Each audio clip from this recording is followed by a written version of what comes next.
That was pretty contrasting. In this date, 1861, Congress passed the Non-Interference Act, guaranteeing that the United States government would not interfere with any state's ability to continue slavery. At the same time that President-elect Abraham Lincoln boarded a train to go be sworn in. So same day in history, two very contrasting events. We know what happened, but just something to think about. Thank you. Thank you. We use the executive order to... City Clerk certified publication of the daily record on February 7th. Notice for Appeal Council, regular City Council meeting February 11th, 2014. A current copy of the Open Meetings Act posted in a white binder on the east wall of the legislative chambers. Thank you, and welcome back to our City Clerk, Buster Brown. We are glad to have him back with us today. Thank you. And good afternoon, and welcome to the Omaha City Council. This meeting is conducted in public, and by law may only address the topics listed on the published agenda. The Council will hear testimony, but will not engage in debate of issues with the public at this meeting. During testimony, it's not appropriate to applaud or convey disapproval. These actions only detract from the formal decorum of the meeting. At this time, please turn off or mute any electronic device. Zoning ordinance on final reading, planning board attachments. Item number 5, ordinance to rezone property located at 6010 North 49th Street from DR to R3 single-family residential district, medium density. A, planning board and planning department recommend approval. Public hearing on item number 5 is today. Are there any proponents?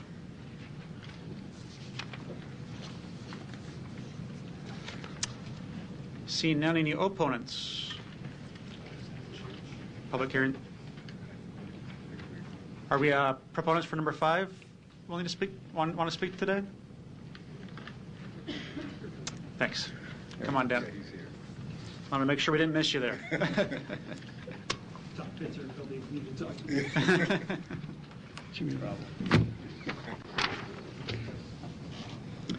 Brad Blakeman, Blakeman Engineering, 10423 Hanson Avenue. Basically, back in Planning Board on December 4th, we discussed the Karen Christian Revival Church.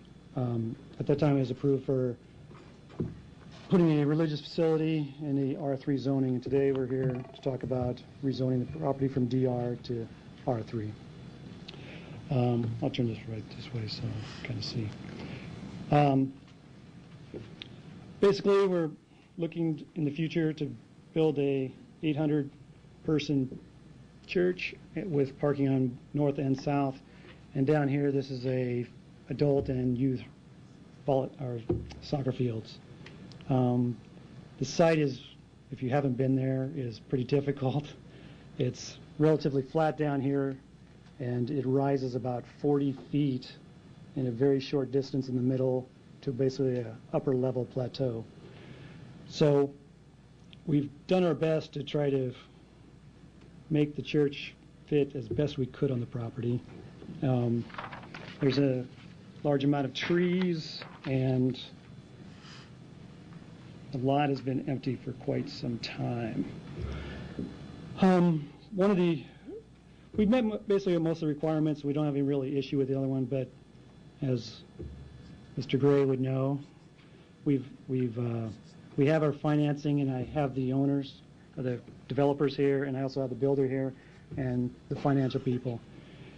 And at the current time, we have enough funds to build the church itself, but the road, we're kind of at a catch-22 looking at the appraisal of the church versus the road, and we'd like to actually build, the church is about 800 people, and we'd like to build at least 1,000, probably more if I ask them, but church. But because of the funding restrictions and the road itself, that has become difficult.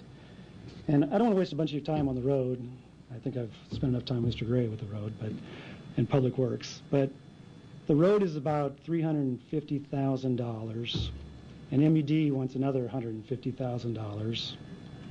So we got about a $500,000 road here that the church is being requested to, or required, I should say, to construct. And And right now, if you don't know, it's from about this point up here, it's gravel in really bad condition. And then there's a little piece up here to the north that connects to the school. And the road itself is about, that the church is responsible for, about 800 and some feet, 825. And there's about 125 feet of road left. And I've talked to Public Works, and they're willing to pay for the little piece of 25, and the school is going to pay for about the other 100. So we've got OPS to pay for the whole road, so we'll actually have a paved road that runs from Sorensen through Kansas up to the school where the road terminates at this point. So with that all being said, you kind of see that it's hampered our progress on this by the road has by some large margin. But and the neighbors at Planning Board, just for your own information, there was one neighbor that came. She lives right here, and she's very concerned about how dangerous this road is. And to be honest, it is not the most safe road to be on at any point when you're driving in any type of weather. But she's very satisfied with what we're doing. The neighbors around us, as far as I know, are very satisfied with what we're doing. And so with that, I will leave you questions. And like I said, the developers and the builder and some finance people are here today too. Thank you. Are there any other proponents that want to speak today? Seeing none, any opponents? Public hearing's closed. Mr. Gray. Thank you, Mr. President. I think we've come to a point where we might be able to, work with the church and also, have some sort of opportunity to get the road done at some point. I don't know that we have to. Well, let me ask Public Works: do they have to do the road first, or can we work with them to? I know they have to do the road at some point, but can they start construction on the church first and then continue to do some work on the road, or continue raising dollars for the road? Bob Stubbe, Public Works. As we discussed this morning, I believe that there's probably not going to be any restrictions relative to them having to put the road in right away, but I believe that before certificate of occupancy would be essentially approved for this, that the road would have to be completed. So I would think that the construction of the road could be done in concurrence with the church. And just wanted to get your response to that, because you can do that. I mean, you can do these either simultaneously, or you can go ahead and build the church, but before you get the certificate of occupancy, that road has to be done. Yeah, well, I've talked to Ryan, also at Public Works, several times, and I don't know, maybe I think Bob knows too, that we're willing to build a road. Don't get us wrong. And I think that, like I've told Planning Board, and I think kind of what we'd like to do is, we'd like to, one, build the church, start building the church right away. And the road, like I've talked to Planning Department, is down the road, and not because of funding so much, but because of the whole approval process for me to get the road through the Planning Department. And that process, as I don't want to say tedious, but it's very labor intensive, and it's a lot of paperwork, as anyone will attest, to get the approval process through the city, and in the end have it as built. That's a whole other story. But that process for me is, I mean, I'm not putting all 6 months on the Public Works, but it's a very long process to get the comments back. And I guess, Ben, what I'm saying is, we don't have a problem building the road.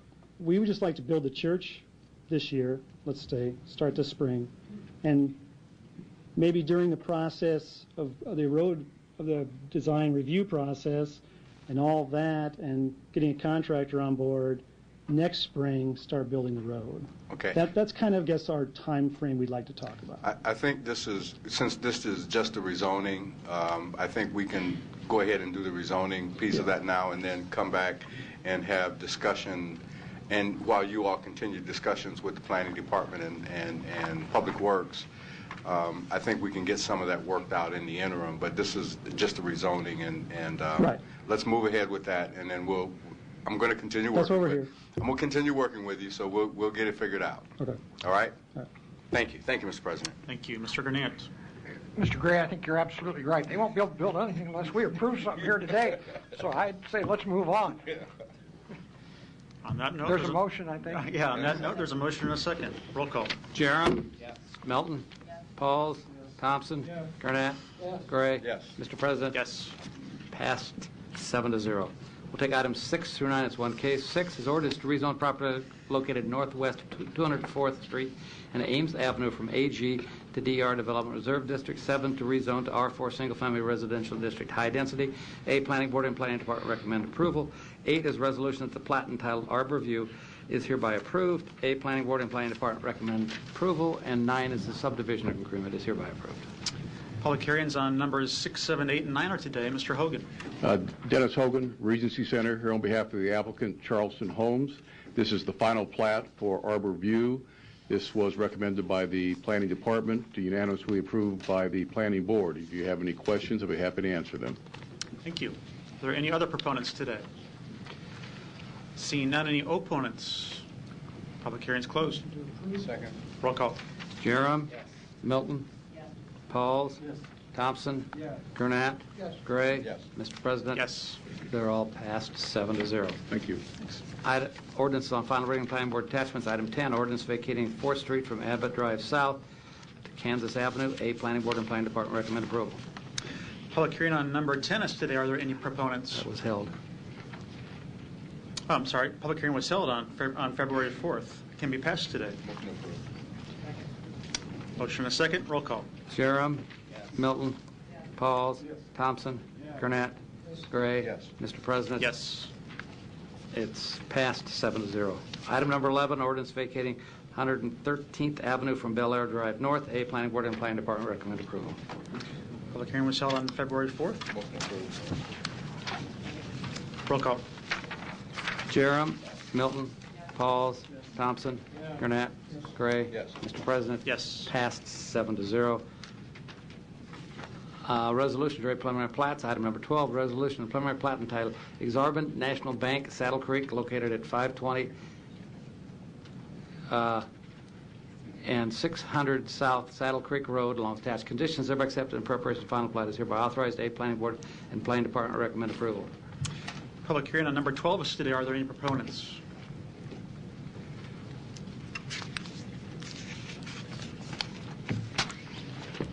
Good afternoon, John Silva with RDG Planning and Design, representing American National Bank. We have been working with the bank on this property for the past year. We have met with Public Works and several agencies in the city to get to the preliminary outlines that we have today. We've been working with the adjacent neighbors and addressing their concerns. Received the Planning Board recommendation back in December, and here to answer any questions that you may have. Thanks, John. Are there any other proponents? Mr. Chobin. Mr. President, members of the council, Larry Jobin, 11440 West Center Road, appearing on behalf of Metro Health Services Credit Union, which is the property just to the north of the proposed development by American National Bank. And I'm really here just to reiterate our concerns that were expressed over the last few years about the location of Emily Street, which is now within the Outlot B. And just because, number one, we don't think that's probably in the end going to be the right configuration or alignment of Emily Street. And then also, if it is, it requires the use of eminent domain against the credit union's property. So otherwise, we're not really an opponent. We're not a proponent. We're just making that simply for the record that my client would not like to see their property taken for the alignment of Emily Street as shown on Outlot B. So with that, happy to answer any questions. Okay, thank you. Are there any other proponents today? Seeing none, any opponents? Public hearing is closed. Mr. Jerem. Yes, if we can have Dave Fanslaw come down, current plan.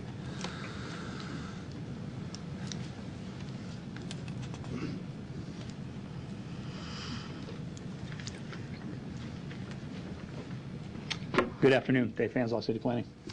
There's been discussions at the Planning Department, Planning Board, and here again today about what could happen on the west side of Saddle Creek, particularly that intersection. And I think that it's fair to say that probably the bank, American National Bank, has those same concerns, but in terms of their proposal here, it conforms with the master plan, the zoning, and there's really no reason why this shouldn't be approved today. Is that correct?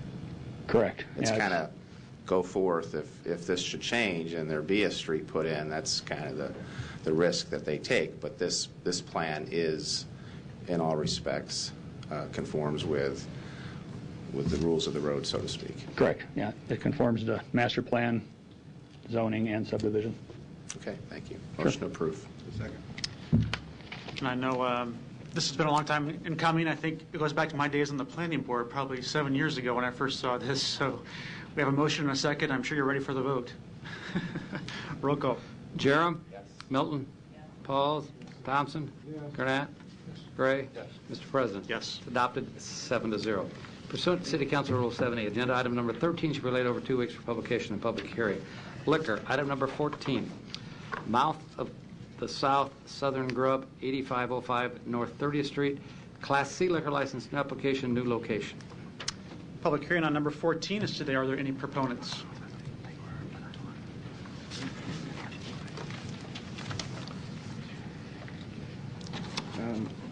I guess I'm just here to say my name is Ryan Ernst. This is my start to a new restaurant. Trying to help develop the Florence area. There's not a lot in that area. And I'd like to basically get a liquor license so I can fulfill my dream with the restaurant. Great. Thank you. I'll have a question for you here in a second. Any other proponents here today? Seeing none, any opponents? Public hearing is closed. Ryan, if you don't mind answering a question for me. So I welcome you to Florence, which is my district, and I'm excited for you to take over that spot too, which now is currently vacant. So we would definitely welcome another restaurant there in the business district and want you to do well. You've applied for a Class C liquor license, which means you can do off sale in addition to on sale, right? Yes, sir. Would you consider amending that to a Class I license, which means you could do on sale but not off sale? And the reason why I ask is that would be consistent with other restaurants there in recent approvals that are doing only on sale, because I think the neighborhood feels that there's plenty of opportunities for off sale as it is with the convenience marts and the Hy-Vees and the liquor store nearby, and that would be a concern they would have. No, I have no problem with that at all. Great. So with that, I'll definitely be supportive, and just for the record, then you're saying you would, when this goes to the State Commission, you'd be supportive of a Class I license? Yes, sir. Great. Motion to amend to an aye. Second. Roll call. Jerem? Yes. Milton? Yes. Pauls? Yes. Thompson? Yes. Gurnett? Yes. Gray? Yes. Mr. President? Yes. As amended. Second. Roll call. Jerem? Yes. Milton? Yes. Pauls? Yes. Thompson? Yes. Gurnett? Yes. Gray? Yes. Mr. President? Yes. It's adopted as amended, 7-0. Thanks. We look forward to checking out the restaurant soon. Item number 15, Copacabana, 17520 Wright Street, Suites 107, 108, a Class C liquor license, new application, new location. It's for cigar bar, Class C and cigar bar. Public hearing on item number 15 is today. Proponents, Mr. Lautenbach. Mr. President, members of the council, Scott Lautenbaugh, 1905 Harney Street, on behalf of Smoke Ring Inc., DBA Copacabana. This would be a new application, a new business. It would be a Class C because it's a cigar bar. There had been premises operating there before, businesses operating there before, but this is not an extension of a prior license. This would be a new business. Thank you. Are there any other proponents today that want to speak? Seeing none, any opponents? Motion approved. Public hearing's closed. Second. Roll call. Jerem? I'm sorry. We have a light on now. Ms. Milton. Mr. Lautenbach, I just have one question. This cigar bar, is there going to be any food offered, or is this just cigars and drinks? And actually, I was remiss. Mr. DeGeorge is here also. He probably wished I would have gone by without pointing that out because, now you're going to ask him a question maybe. Cigar bar applications prohibit the serving of food, so there would not be food served. It's a Class C because it has to be for a cigar bar, but there'd be no food or anything like that. And what are you going to be serving? Wine, or is this scotch, or is this beer? I'm just curious as to what the bar's going to be like. It'd be a full-service bar, apparently. Full service bar. Yes, but no food. Okay. Well, we welcome you out to West Omaha. You want to come up, introduce yourself? These are the DeGeorges. Hi, I'm Kimberly DeGeorge. I'm Donald DeGeorge. Well, welcome out to West Omaha. Thank you. We appreciate having you out there. Do you want to tell us just a little bit about what your cigar bar is going to be like? I went after a high-end cocktail lounge and cigar bar, just kind of going after the adult and businessman that wants to have a cigar with a cocktail with it. Music would be low music in the background, more like a Sinatra, Dean Martin, Michael Lounge Bublé music. Lounge music, nothing for young kids. Right, well, don't bring your kids, right? Please. Ain't no rap, man. We can squeeze that in. Well, it sounds wonderful. I don't smoke cigars myself, but it sounds like a nice place that I might want to We would love to have visit. you. Thank you. So, Thank you. Thank you. Don't we have something like this on Maple Street, West Maple Street, that's similar to this already? We have 132nd in Maple, yes. 132nd in Maple. Thank you. Mr. Pauls. Senator Lautenbach, this brings back memories of talking about cigars on the floor of the legislature several years ago. Yes. Or cigars, as one of our colleagues used to call them. There you go. Thank you. Thank you for your support back then, too. Smoke in the chamber. All right, we have a motion and a second. Roll call. Jerem. Yes. Milton. Yes. Pauls. Yes. Thompson. Gurnett. Gray. Yes. Mr. President. Yes. It's adopted 7-0. Thank you. Item number 16, Pig and Finch, 10387 Pacific Street, Class I liquor license, new application, new location. Public hearing on number 16 is today. Are there any proponents? Seeing none, any opponents? Public hearing's closed. Is there anyone here at all from that establishment? Okay, for the record, Mr. President, I will be forwarding a phone call or letter to the establishment saying that they must get with the hotel and the surrounding area businesses so that the mistakes that were made in the past from a former operator won't be repeated. I'd like that to be part of the record. Would you prefer to lay over for a week to have them come? 2 weeks. Yeah, actually, I would prefer that. 2 weeks. I'd prefer that. 2 weeks. Motion to lay over 2 weeks. Second. And continue public hearing. And continue the public hearing. I think that's appropriate. Somebody should be here for these type of applications. Right. They're supposed to be. Thank you. You bet. There's a motion and a second for a 2-week layover and continue public hearing. Roll call. Jerem. Yes. Milton. Yes. Pauls. Yes. Thompson. Yes. Gurnett. Gray. Yes. Mr. President. Yes. Laid over 2 weeks, 7-0. Item number 17, Sullivan's, 3926 Barnum Street. A request permission for a change of location of their present Class C liquor license to 3929 Farnham Street. Public hearing on number 17 is today. Are there any proponents? Seeing none, any opponents? Public hearing is closed. Mr. Jerem. Yes, Mr. Houlihan was here.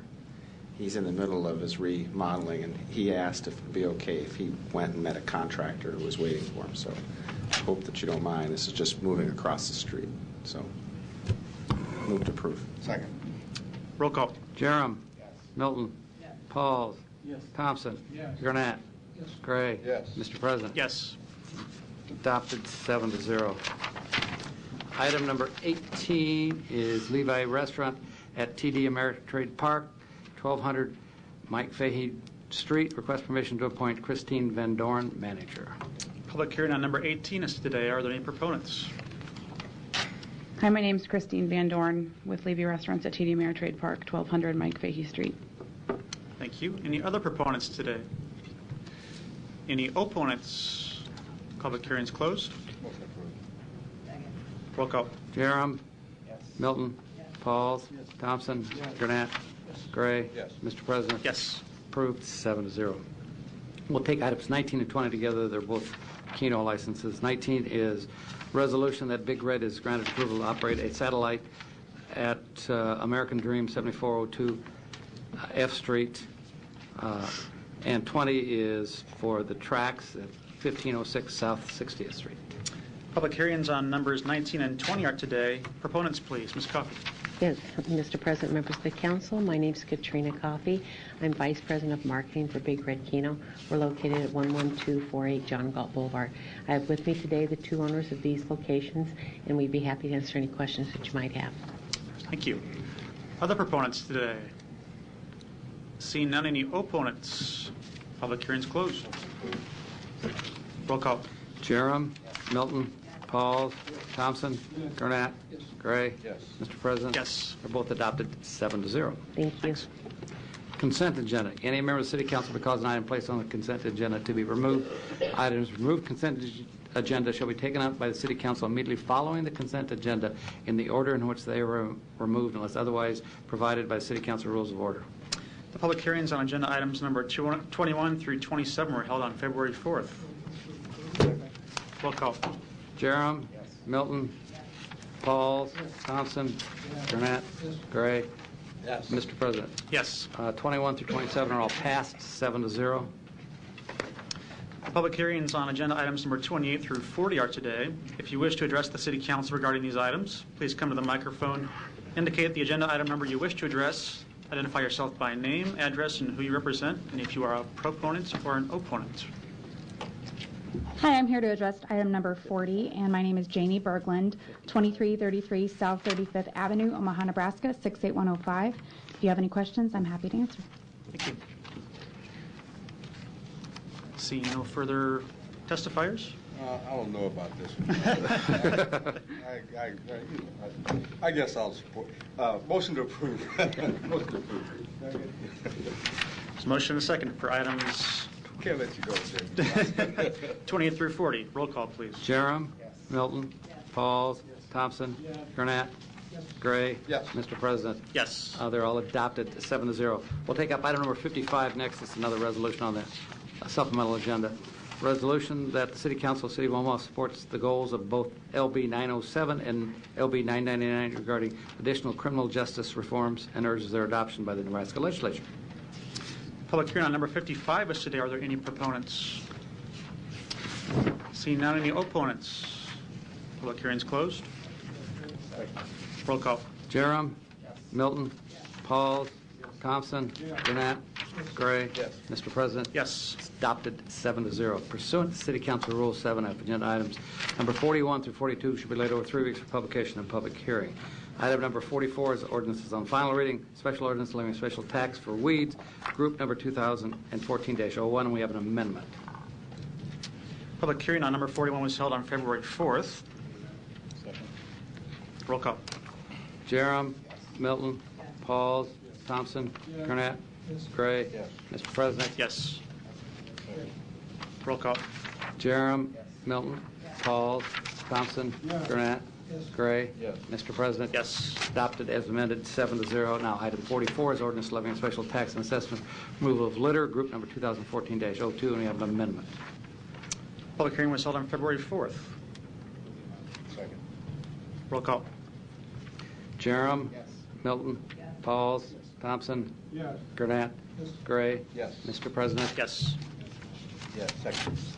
Roll call. Jerem, Milton, Pauls, Thompson, Gurnett, Gray. Yes. Mr. President? Yes. Passed as amended, 7-0.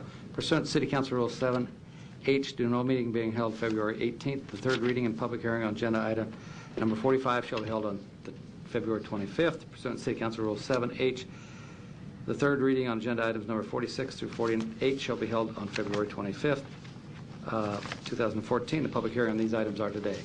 Item ordinance on second reading, item 46, ordinance approving a bid from Lion Gate Security Solutions Incorporated for regular security services at the libraries. Public hearing on number 46 is today. Are there any proponents?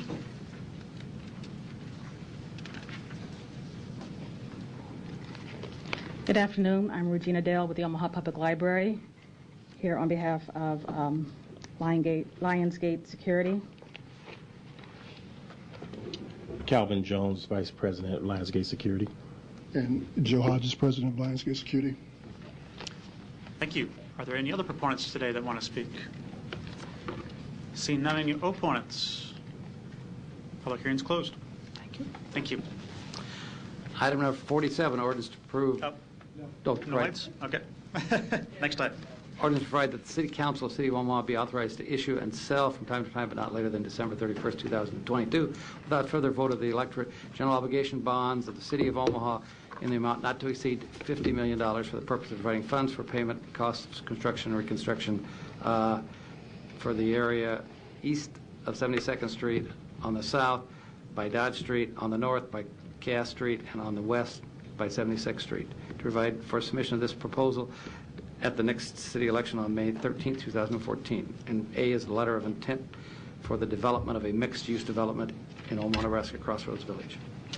Thank you. Public hearing on item number 47 is today. Proponents, please. Cassie Seagren, Mayor's Office. As most of you know, we have been working very diligently, especially over the last 8 months, and I would say very intensely over the last month with the developers of the Crossroads Village to come to an agreement in terms of where this project is heading to try to get this project up off the ground and revitalize the area. As we've worked through that, we've reached a memorandum of understanding with the mayor and the development team as to how this project will take shape, what some of this financing looks like. Part of that package does include a $50 million bond, which would be separate from the transportation bond issues that were previously passed. That's part of our capital improvements program. That $50 million bond would cover public infrastructure such as streets, sewer connections, sidewalks, parking, etc. Right now, we're estimating that at $50 million, we do not anticipate, and there will not be a tax increase to the taxpayers to do this additional bond issue.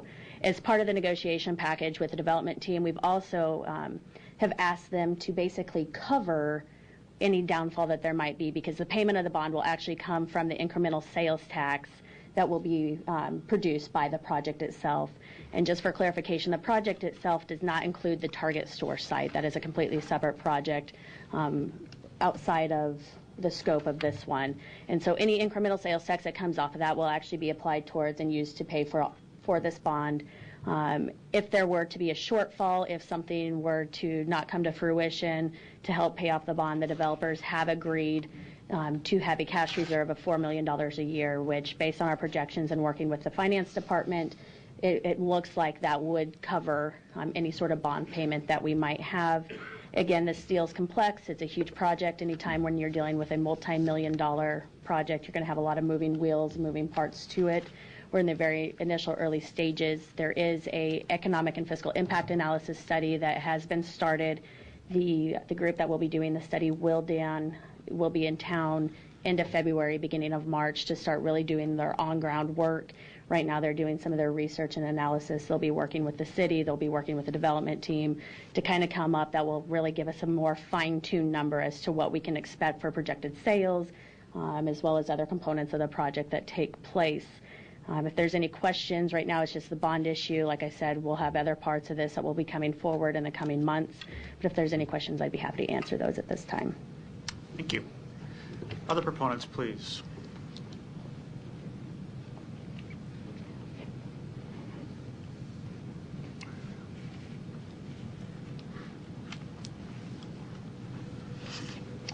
Good afternoon. Rod Yates, OTB Destination. Put a flat on the table. It's better. Yeah. There you go. Sorry. Rod Yates, OTB Destination, on behalf of Crossroads Village and the redevelopment of Crossroads Mall. What we wanted to just cover briefly today is where we think retail is today. We think the shopping center is evolving. We think where the consumer is today, what they're looking for is a mixed-use type development. We haven't seen malls built, lifestyle centers built, probably in the last 10 years or so. So the opportunity for us is really to take advantage of the locational benefits of 72nd and Dodge and do something pretty terrific. And our vision here includes lots of different aspects to it. Educational, we'd love to have the library be part of this. You can see Larry's going to point out a few areas on the site where we projected these locations for the development. But certainly education is a big part of it. We want library to be part of it. We want to do hospitality with a hotel component, and then a big office component, roughly 300,000 square feet. And then really the retail is what I think is the driver to the development here. We've got plans for 400 to 500,000 square feet of new-to-market retail our focus for the retail component is really to bring brands that aren't in Nebraska today and that look at Nebraska as a one-store market. So that's our vision for that. I think if we do our job and execute as we plan here, we'll create around 3,000 to 3,500 jobs, over $400 million in sales. I think our trade area will be huge. I think we'll draw from at least a 2-hour drive time through our merchandising strategy. I think overall we've got something that would be pretty terrific for the community, something that's missing in the market, and would really be a great asset for the intersection of 72nd and Dodge. Great. Thank you. Any other proponents that want to speak today? I'm sure we'll have some questions. Any opponents today that want to speak?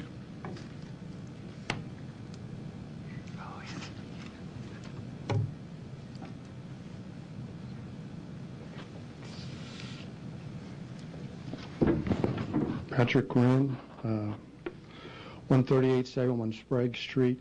I'm not against this proposal. I don't want to be put in a spot of opponent, proponent, but I would like to bring to the council's attention and keep to the facts that when the city gets involved with all these bond issues, and I've been coming before this council for over 50 years.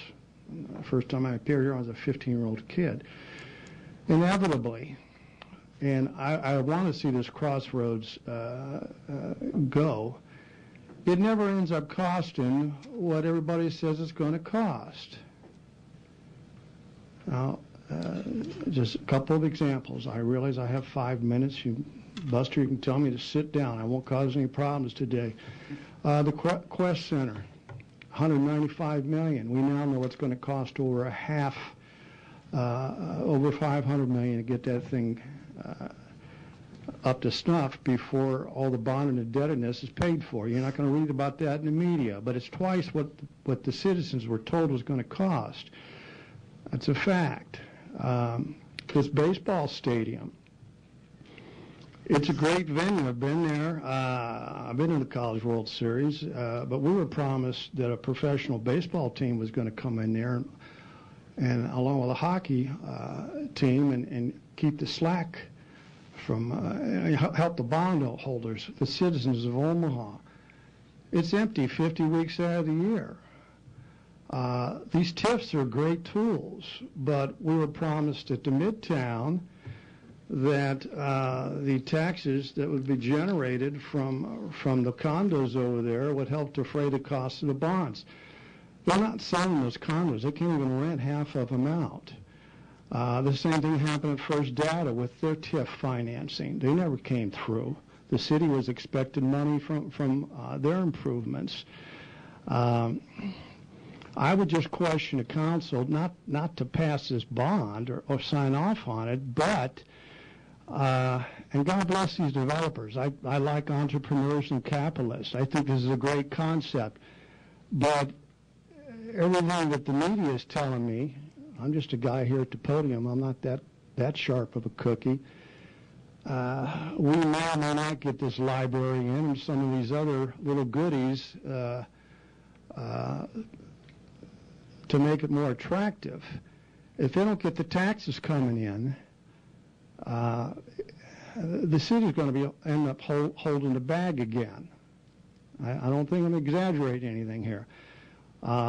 This 2% tax that they want to put on people, my God, that's going to be nine points, and every $100 is an extra $9. The neighborhood is retired people and college students. They're going to go down to Walmart. I don't know that for a fact. I'm trying to be objective here, but emails are flowing all over these state senators' desks down in Lincoln from different entities wanting tax breaks. Ranchers, retired people, business owners, and the city of Omaha is going to put another 2 points on the sales ticket. I don't know.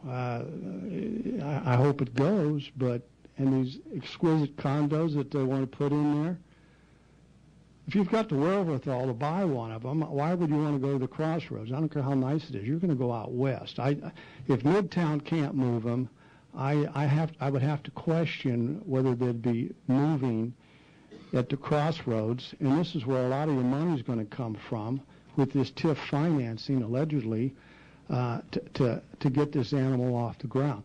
I would just ask the council to do a little more research, okay, and ask a few more questions about what exactly is going to be domiciling there a couple of years from now, because we don't know.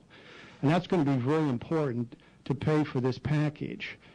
You're asking a third of Omahans to get involved with this. Looks like a good deal.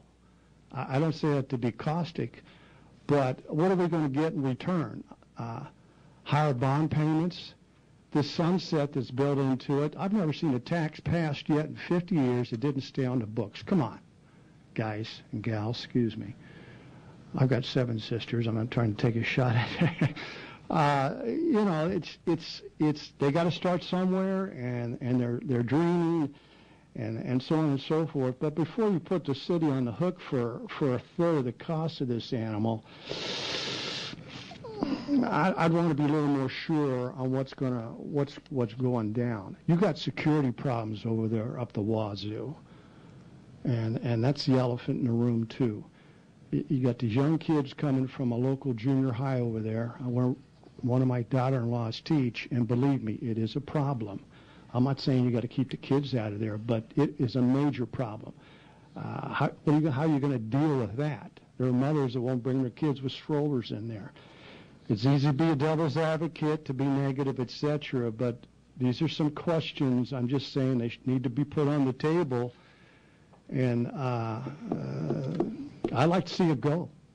I mean, I really would. I think it'd be good for the city of Omaha, but I think we need to cross our T's and dot our I's a little bit more before we get too excited about it. Thank you. Thank you. Are there any other opponents who want to speak today?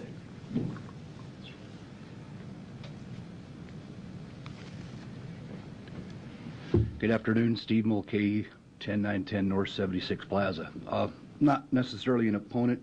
I like the concept as well. I really do appreciate it.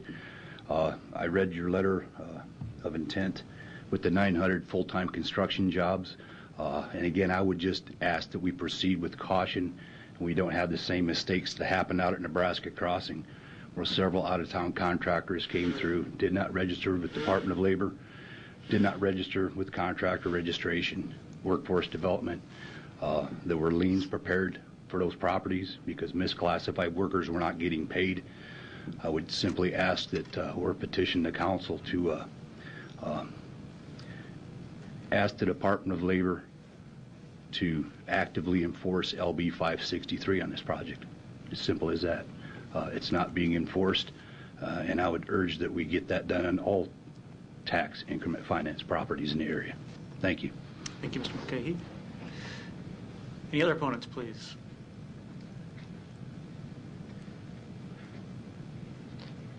Hi, my name's Juan Alvarado, 4708 North 93rd Street, Omaha, Nebraska, and I also am not against it. This project actually is going to be really cool. It's not far from my neighborhood, but once again, what happened at Grand Crossing, I don't think it should happen here in Omaha. This is our town. I belong to an organization called Heartland Worker Centers, and we saw it a lot, where a lot of these projects who get TIF money are not regulated. Let's be honest here, TIF money comes from our taxes, and if we don't start paying income tax and employment tax, we're not going to have taxes. So I just urge the council to really, really look at this. This is a lot of money here. I mean, I'm not afraid and I'm not against out-of-town contractors here, but they come in, they take it with our TIF money, they work it, and we don't get the work sometimes. And if we do get the work, we're not getting paid. So the Heartland Worker Center is going to be behind this program. This is a cool thing for us, but we're tired of all the people that are coming here. They're saying we're not getting paid, and liens have to be put on just so they can get paid. That's not fair. This is our taxes. So I urge the City Council to look into that, please. Thank you. Thank you. Other proponents, please. Or opponents, I'm sorry. I arrived late, and maybe I missed my opportunity, but my name is Sam Brower. I live in Omaha, Nebraska. I'm, like the prior speakers, in favor of the concept. I congratulate the mayor, you guys, the city council, for working to cause this to become a reality. The focus of my comment is directed at just one specific component I've read about in the newspaper and seen in the letter of intent, and that is the use of general obligation funds. As I understand it, you've got to go to the voters for approval. But I just want to suggest that I think the council's got an extraordinary fiduciary responsibility that it owes the citizens. The citizens aren't really in a position to critique the technicalities of this kind of an operation, and general obligation financing puts the city in a totally different relationship with the developer. I have nothing but high regard for these developers that have been identified, but I'm just saying that I think you have to be extraordinarily careful when you're employing general obligation funds. Perhaps I'm mistaken. I'm not a student of this, but I don't think is this unprecedented? Will this be the first time we've used general obligation funds on a non-city-owned improvement such as this? If I'm right, it kind of makes my point that we need to be very careful what skin in the game the developers have. Has to be evaluated very carefully. I'm not critical of anything I've read, but guarantees may or may not be worth anything if there's no ability to respond if the need would arise. And so I just think it's something that it's a new thing that we've never been down before. The risks are also significant because of the bonding situation of the city of Omaha. The most recent financial report that's available shows we've got maybe approaching $3.5 billion in bonded and other city indebtedness. Things will not improve as we issue bonds to move forward with the sewer separation project that are going to come online. There's a change in the accounting rules for the way the city's financial statements report unfunded pension liabilities and unfunded other benefits such as retired medical expenses. And the Moody's just downgraded our bond ratings for our long-term debt. I'm not trying to say don't do those things, but I'm just saying that those things, coupled with this opportunity, it just requires an incredible amount of care by this group to make sure that the rights of the citizens are protected. And people often talk about who in the heck was on the city council 20 years ago when certain pension obligations were created, and I don't want us in 20 years to be arguing about who it was that failed to be attentive to general obligation indebtedness. And because once it's passed, it's hard to say no to the next guy, because everyone will say, I think, arguably, that we need general obligation funds to make a particular project happen, whether it's in North Omaha or South Omaha, you name it. Once we enter that new phase, it will be very hard to distinguish unless you carefully articulate limited circumstances that will allow the city to open up its checkbook with general fund financing or general obligation financing. Thank you. Thank you. Are there any other opponents today? Seeing none, public hearings closed. I know we have some questions here. I want to start by saying I've been pleased to work with the mayor's office and the development team on this really for about 5 years now. And I think it was important, and to the mayor's credit, that we talk about the big picture about how this can be achieved from a financial perspective and otherwise, as we've done with the letter of intent that's attached to this item today and in recent news accounts. But I wanted to focus on what's before us today, which is the bond issue. I had a couple of follow-up questions on that, probably for Mr. Kratz, I think. Mr. Kratz, the $50 million bond issue, which is before us today, and if approved, would go to the ballot in May, is typical of city bond issues in that it's paying for public infrastructure, in this case, streets, utilities, public transportation, the typical things a bond of this nature would pay for, correct? Paul Kratz, City Attorney. That is correct, and we should emphasize that this is going to be used for streets, for parking garages, utilities. Those will be dedicated streets, the city-owned parking lots, those type of things. So it's all going to go toward a public purpose, and we will spend the money as we have in past and other projects. Yeah, all for public infrastructure, and accurate to say this is key to the overall financing picture of making this project happen. It could not happen but for public investment in the public infrastructure, correct? I believe that's correct, yes. We've had a lot of discussions with the developers. As we look at the numbers, this seems to be one of the key components to put this project together. But I agree with some of the testimony today that we need to be very careful when we talk about general obligation bonds and what that means potentially to a taxpayer. So I want to ask a few follow-up questions about that too. As Ms. Segrin noted, we are doing an economic impact study as we speak, with results back in March and April, so we'll have those ready and certainly publicized at that point on what the new sales tax implications will be to the tenants attracted to this development, and an estimate of that is dedicated to pay off those new bonds, which to me is good, and the estimates are very substantial at this point, in addition to the 2,200 jobs we estimate will be created by this. But I think the main point here, when we talk about risk, is that the Finance Department has estimated on a 20-year bond payment at this point, on a very conservative interest rate, I would note, at 4.25%, when really right now we're getting 2 or 3%, that those annual payments do not exceed at any point $3.8 million a year. And what's unique about this letter of intent and this bond issue is that the developer himself has agreed to back that bond for 20 years at $4 million a year per year, if necessary.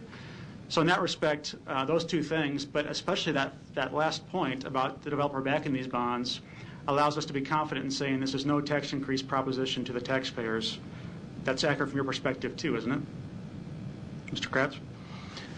Yes, I agree with that, and maybe a little bit more specifics. We expect the sales tax in that area to be about $6 million. The bond payments will be about $4 million. The developer has agreed to create a trust, or reserve, I should say, of $4 million. If we have to dip into that to pay off the bonds, the developers agreed to replenish that. So there's always $4 million in that reserve. In addition, he has agreed to back up the reserve with a letter of credit. That'll be there, and that'll continue for the term. And then we will negotiate further on a further backup to the letter of credit. So we should have substantial coverage in this situation. And to me, that's the main point today when we talk about this component of the financing, the bond issue, is that it is backed up by the developer. I've been involved in economic development projects in the city, either with the chamber, with the city, or other entities for 15 years, and I've never seen a bond issue backed by a developer to that extent, and therefore the risk not being passed on to taxpayers as we finance this public infrastructure.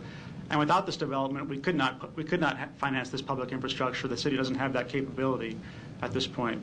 So to me, not only is it critical to this development occurring, it's a no tax increase proposition that will benefit the economy overall. And I think it's critical in generating a $397 million development we're talking about and revitalizing one of the most important commercial properties in the city and also the traditional heart of the city. One last comment then, I see Mr. Pauls is next. By way of process, I want to make sure folks understand this too. So there'll be much more public dialogue on this project and all its aspects this summer and fall. If this bond issue is placed on the agenda, on the ballot for May, certainly there'll be a public conversation about that. But then, when things get much more detailed as the redevelopment plan and redevelopment agreement process, as happens with all developments at the city, when we start talking about all the site attributes, public transit, streets, utilities, tenants, I know people are excited and anxious to hear about the new-to-market tenants we're working with. At that point, all those items start to become more solidified and certainly have their own public hearings when we engage the neighborhoods along the way and when we go to planning board and city council back through both of those processes this summer and fall. So I want folks to understand this is just the first step in achieving this major project, but if achieved, allows us to start demolition this summer and is an important, critical component to getting this project done correctly, and I think achieving this once-in-a-lifetime opportunity in this part of the city. So with that, I see Mr. Pauls. Thank you, Mr. President. The thing that sort of sold me on this project was the idea of the backup by the developer, because I did have a number of questions when we discussed this earlier. So I do see that as something that must be made clear to the public for this to be successful. Just because, I had a discussion yesterday and they had some question about what happened at Gretna. And I want to make sure that we make this clear to the public. Cassie, I have a question for you. Now, I know one reason why we need to do the bond issue because things need to get started. That's why you're thinking about doing it in the spring. Mm-hmm. The question I have is the demographics of people who vote in a primary elections is relatively small. So you're going to have to, not you, but this is going to have to really be sold because you're dealing with a different group of voters in the main as you are in the general election. Cassie Seagren, Mayor's Office. I'm going to try and interpret everything you said there into what I think you're actually asking me. It is a big issue. However, in terms of timing, it's very critical for the project to actually move forward, that it be placed on a May ballot versus a November ballot for a number of different reasons. One of those is if you wait to place it on a November ballot, you miss a whole construction season. That's just the reality. We live in a multi-climate geographic part of the United States. If we can get some stuff done during those 3 months, we need to get it done then. So the longer we would wait to do that, the more issues you have in terms of timing. I know that the development team has been working really hard with some of the new-to-market retailers to try to align this and some of the targets they're meeting. So it's kind of a critical path that we do it in May rather than November. In terms of the group that will come out to vote, of course, regardless of any time you go to a vote, you have to make sure that you have that message out there, really have all the facts, be extremely transparent about what's going on. At this point in time, regardless of the demographics of who's voting, we need to make sure that we keep things on track so that way we can keep the project moving. Have you just had any discussion at all with the OPS school system or the other school systems, what they're projecting in bond issues? Yeah, there has been some discussion. It looks like they, from what I have been told, I don't think anything's actually confirmed yet, but it does look like OPS would be putting out a bond issue on the November ballot. This council actually passed what would be on our CIP general obligation bonds, which will be on the May ballot, so it kind of in terms lines up with what our normal process is rather than delaying it out. It should also be noted that this is actually going to be a separate line item on the ballot, so it won't be with the rest of our general obligation bonds. It's its own separate package. And I'm hoping we are listening to Steve, the two individuals who did speak to us about, and I know it's for the future, but who the workers are, And one thing, I watch this TV show every now and then, and they talk about, I think it's ABC, Made in America. Wouldn't it be nice if a lot of that stuff... That would be extremely nice, Councilman Pauls. Okay. You just get a good feeling when you say, oh, this steel is coming from the United States instead of another country. It would just be a fun thing to be able to advertise. Yes, it would. That a lot of this is made in America. Yes, it would. Getting a little patriotic right now. Thank you. It's okay. We appreciate it. Thank you. Ms. Melton. Yeah, and I don't know, Mr. Yates, if you come up, or Cassie, I'm not sure which one, because either one could probably answer this question. The one thing that I've had some concern about since we had this project is we keep having the library brought up, and I just want to make it perfectly clear, and that I want to make sure that the people know that this library is not included in this bond. Isn't that correct? Cassie Seagren, Mayor's Office. That would be correct. At this point in time, it has been discussions. It's been something that even before my time of joining the mayor's staff and working at the city, I know that there have been back and forth discussions between the library as well as the development team and other members of the team at the city. This $50 million bond would not include anything for a library. This $50 million bond is simply for streets, parking garages, parking, sidewalks, any public infrastructure that we would own. I know the library component of it is, as the developer mentioned, is something that they would like to see as part of it, but at this point in time, there is no plan to actually put a library in place there.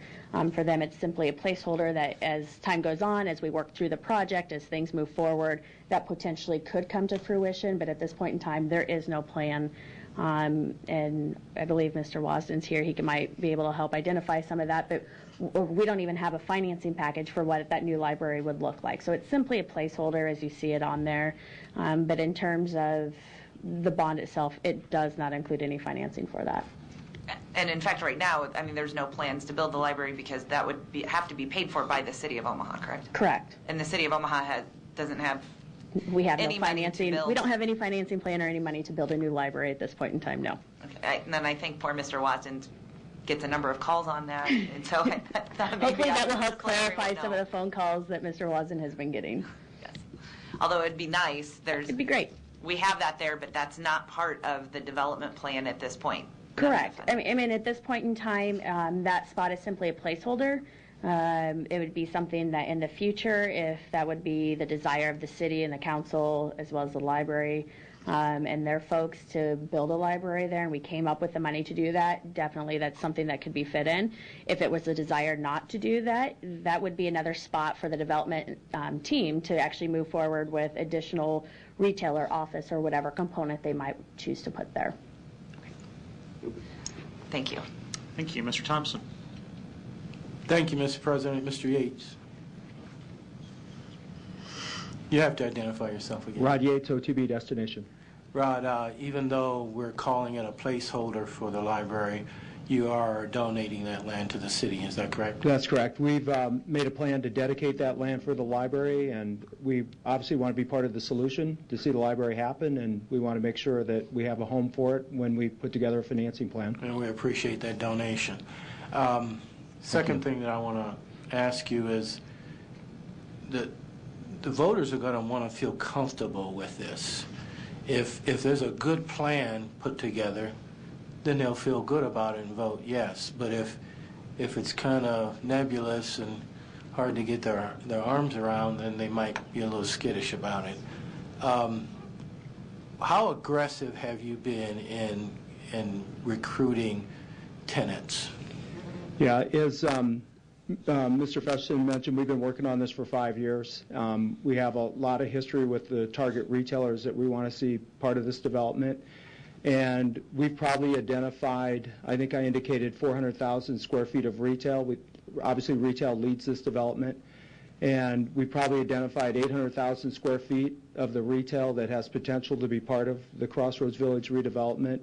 And we feel pretty secure that we're going to get the 400 that we want, and we think the community is going to embrace the retail we're going to bring. And so we've got a good 5 years that we've been communicating with the retail community from New York to Los Angeles, and I think we like where we're at. From New York to Los Angeles. So then you're not going to have a bunch of box stores there then, huh? No, we'll have a couple of department store anchor positions, and then a lot of the shop space will be dedicated to boutique-type retail and a lot of restaurant entertainment components. We don't have any plans to do a theater, which would be a larger box component, but a lot of new-to-market restaurant space that's not in the market today, and then a lot of boutique shop-type retail. You mentioned earlier when you first spoke about retail stores that are in other larger markets that aren't here. Are you talking on the level of a Macy's, or what are you talking about? Yeah, that's correct. I mean, we can't identify the retailers until we sign our leases that have committed to the project. But I think aspirationally, I would say that the people, the retailers, the brands we want to see here are retailers like Macy's, like Nordstrom, like REI, like Restoration Hardware, Crate and Barrel, just brands that would come to this community and build one store in the state. And we think by doing that, we create a merchandise mix that's going to draw from a big trade area. We think a big part of this development is going to be about tourism. We're going to promote it in a 200-mile radius. And but I think to do it the way we want to and execute on it, we want to bring a lot of those new-to-market brands. So these are retailers who would have a long-term commitment. Yeah, anywhere from 15 to 20 years, sir. Okay. Whatever you need to do, and I know you can't put the cart before the horse, but whatever you need to do a good public relations kind of a campaign that this is going to work. You've got to sell it if you want people to vote for it. Yeah. But our job is just to put it on the ballot and let people decide. Yeah, I think that's absolutely correct, and we'd love to have as many announcements as we can in the public before the May vote, and so the community can get a sense for what brands we're committing to be part of the development, and I think that's important as well. Thank you very much, and I'd just like to thank you. Thank you. I'd like to go on record as saying that I am a proponent of letting the people participate in this thing we call democracy, and I think it's up to the pros and the cons to not only give their opinions here, but if we do put it on the ballot, you've got to do some of the work and get out to the public and talk to your neighbors and your friends. What we're deciding to do is whether we're going to make it a public vote, but I could vote yes to put it on the ballot, and then later on decide I'm going to go to the ballot box and then vote no. So I like that process of including people on these kind of decisions. Thank you, Mr. President. Thank you. Mr. Jerem. Yes, Mr. Yates, if you could come back up. Rod Yates, OTB Destination. I want to thank you and your partner, Mr. Krejci, and anyone else who may be on your development team for your years of unrelenting pursuit of this project and development. It's a very worthwhile effort, and hopefully it comes to fruition. Thank you. Appealing to me as a part of this process is the inclusion under the foresight of the legislature to have a voter weigh in on this. So the voters will get a chance to decide thumbs up or thumbs down on whether they want the public participation in this investment. And I think if you look at it as an investment not just for you, but for the community and the community partners and stakeholders, it kind of flows in a line in a new way with the history of public-private partnerships the city has done before. And since they've been so strongly embraced, while there typically has been lower turnout in primaries, I'm optimistic that this will be favorably received. I'm not a prognosticator. I'm just, I guess, optimism in me that leads me to say that. But in the people that I represent in the downtown and midtown areas, there is a strong population of my constituents who believe in transportation alternatives. And so I want to applaud you for including in this bond the public transportation enhancement component to allow you to do the enhancements for public transportation, alternative transportation that appeal to many people who live directly to the east of this project, who want to go here other than by using a car, by using the public bus, by using bike, and in your Elmwood Park Neighborhood Association members to your southeast that want to walk there. So I would encourage you as you get this near the finish line of the May vote for the public participation component, that whatever you can do to identify the types of enhancements that you're willing to consider, and maybe attend one of their monthly meetings, and I can help you put in contact with them so that they can feel like they are a part of this, just like you've reached out to the neighborhoods around you to get their input. Yeah, that'd be great. And we, one of the, I think our great competitive advantages with Crossroads is we're basically one bus stop away from any location in the city. And so we want mass transit to be a big part of what we're doing here and embrace that opportunity. And I think long-term as well, I think that's why it's great to contemplate having a library is here as well, given the one bus stop from any location in the city. So there's a lot of public benefit here. We acknowledge that. I think we want to be very community-minded in everything we do here, and certainly mass transit's on the top of our list. Thank you. Thank you.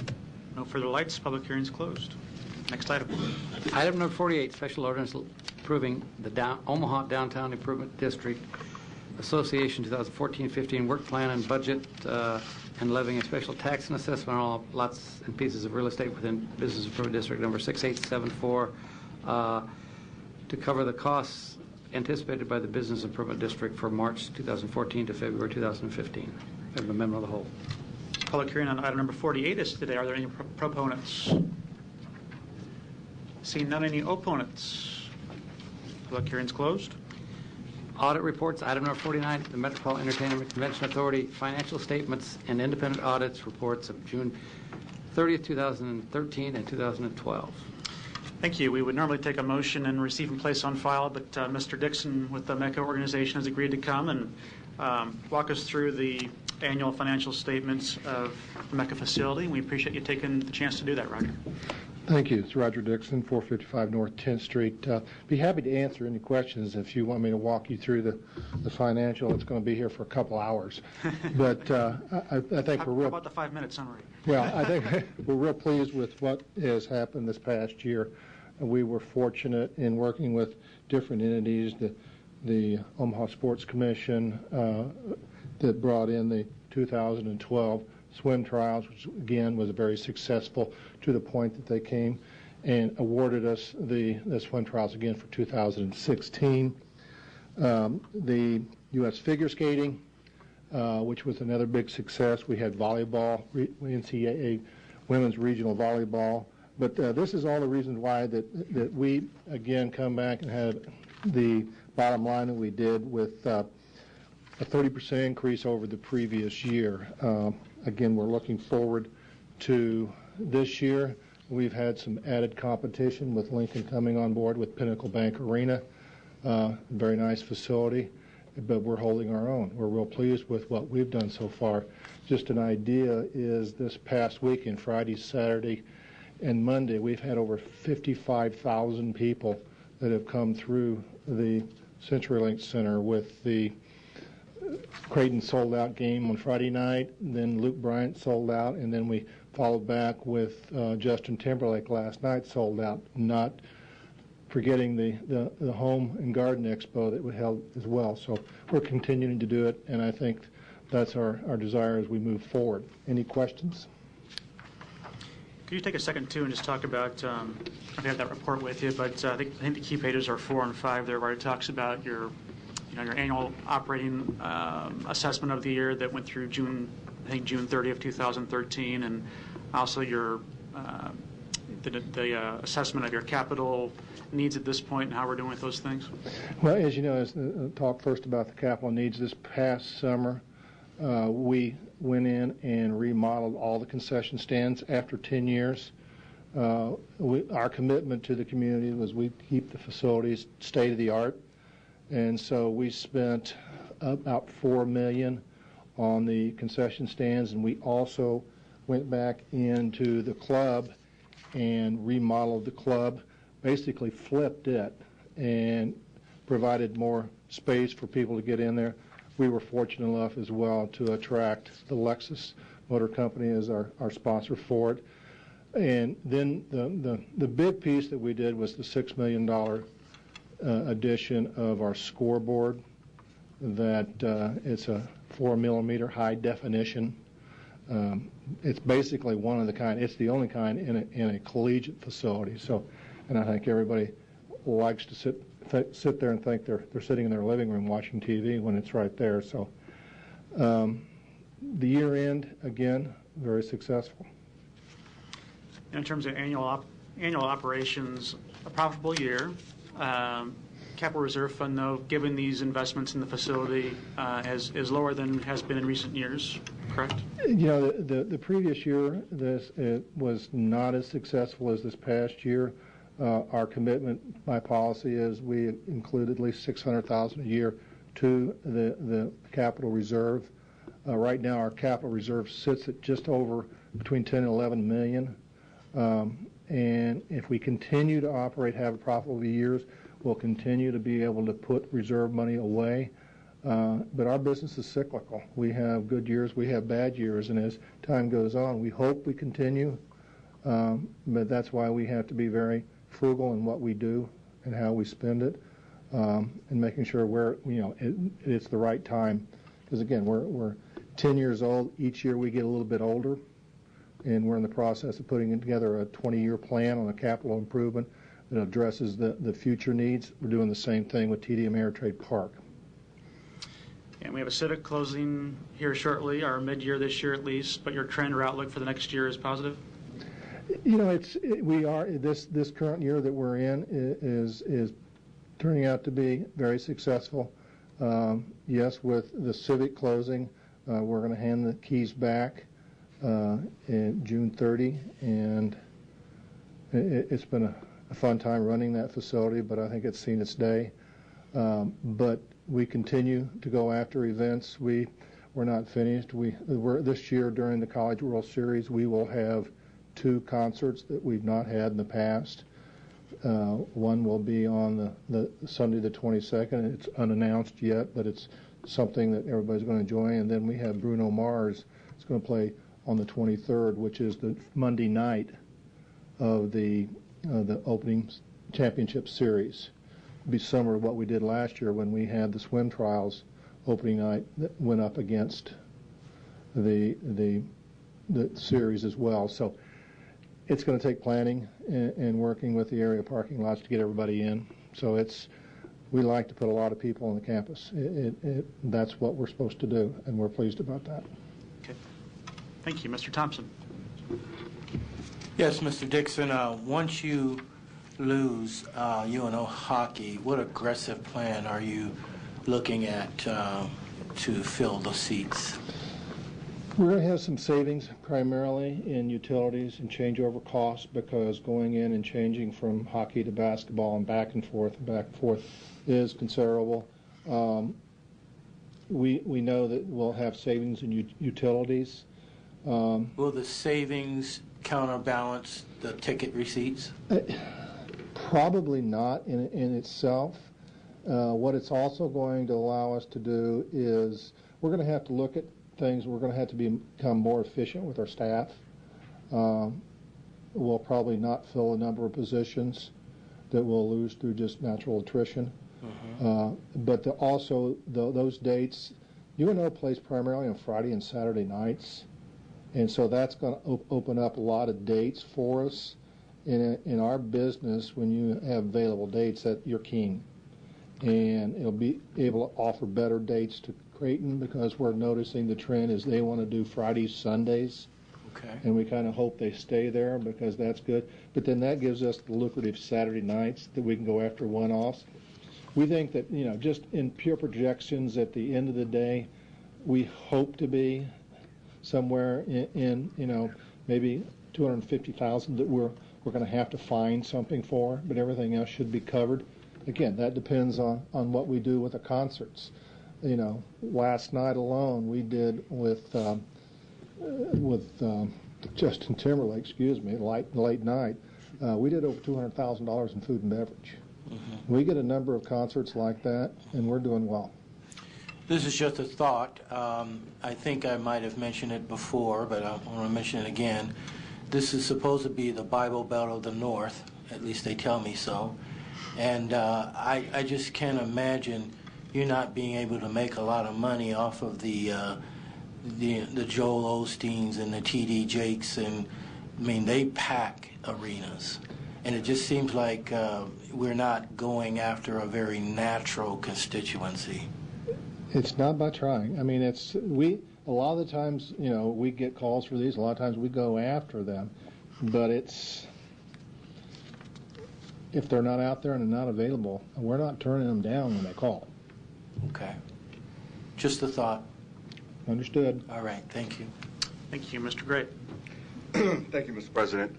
Just wanted to ask a couple of questions, Roger. One has to do with you have dates that are kind of fixed with Home and Garden Show and some of those other things.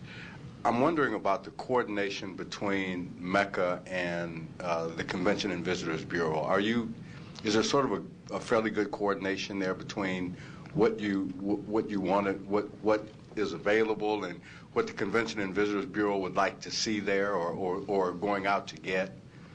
Well, sort of would be, we're very coordinated with them. They are part of our national sales tool. A lot of national conventions don't want to deal with the facility. They want to deal through the Convention and Visitors Bureau. We set up where and we're talking about the consumer shows, the boat shows, the car shows that we put in there. And we started out with a lot of those shows in place. We've grown a couple of them, but we have never lost a convention because of a consumer show.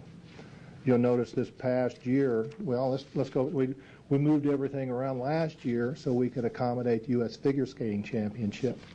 This year, the Sport, Boat, and Travel Show, which is normally this time of month, was in the first part of January, so we could bring in a convention, which is Jeeps, is the grain elevator operators. And we're continuing to do that because we know that heads and beds are primarily the business that the hotels want to see. But saying that, consumer shows are very lucrative for the facility as well. That helps us pay the bills and hopefully contribute to the CapEx fund that we established. So working with the Convention and Visitors Bureau, working with the hotel industry in general, I mean, we do a lot of business with the Hilton going after the corporate business that really the Bureau assists us in, but it's the Kiewits of the world, which we just finished their annual meeting, and they were here for a week. They took the entire upper level of CenturyLink Center, and they filled the Hilton plus a few other hotels. So coordination is very essential. Okay. Have we had any dates that we couldn't fill because we had some of the shows that you mentioned, the home shows and some of the others? Have we lost it? Because it seems like our numbers for the heads on beds and so forth, it seems like those numbers were down a little bit. Well, it's interesting because the trend in the industry on conventions is trending up. And so the transit business route now is very strong, which that perplexes us a little bit because when the transit business is strong, the hotels don't want to book group business, which is what meetings and convention are. That's group business.